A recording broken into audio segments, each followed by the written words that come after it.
We're here at Tower Hamlets Town Hall. I'm here with the Minister of Energy and Minerals, Hussein Abdi Douale. Hussein, can you give us an idea to your feelings today? This is the third ceremony of local governments that you've been in the UK. The second one. Okay. I only went to the Sheffield one. The Sheffield, yes. How, can you explain your feelings on this day? It's really a privilege to be here in this historic night.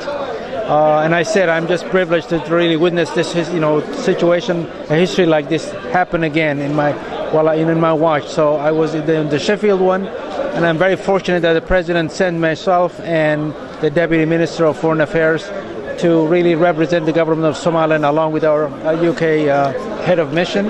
And it was just a very, very joyous occasion to really see pretty much the unanimous vote by the City Council of Tower Hamlets.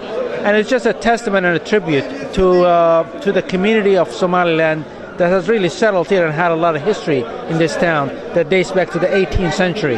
To really, to recognize their efforts and contribution to their society.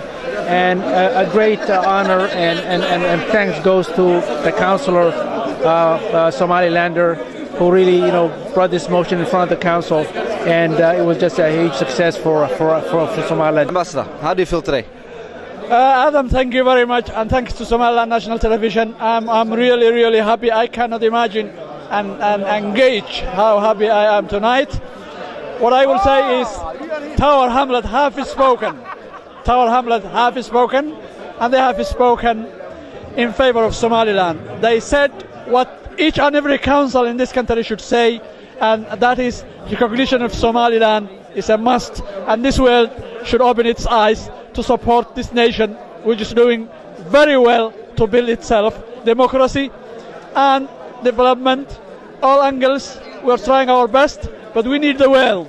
We need the world to open its doors to us so that we can trade, we can work with the rest of the world in a full capacity as a nation, as an independent nation. Today, how do you feel today now that it's gone through? Today is a historic day. It's a historic day for the Somaliland community in Tower Hamlets. Why? Because we have waited for a long time. We have started the actual struggle during the 80s. And today, which is the 17th of November 2015, we have finally achieved what we started. Now it's been I am feeling ecstatic, I am delighted, it's been absolutely a wonderful day, and it's been amazing how the councillors have supported us. Out of the all the councillors, 5 abstained, the rest have supported the motion, and it's been absolutely a fantastic day. Today at Tower Hamlets City or Local Council, where the local council today held a vote to recognise Somaliland. We have spoken to the Minister of Energy and Minerals, Hussein Abdi Douale, and Abdul Sharid Hirad, a campaigner of the local council, a resident here in Tower Hamlets, alongside the Ambassador Ali Adan Awale. It's Adam Mohammed Osman for Somaliland National Television, London.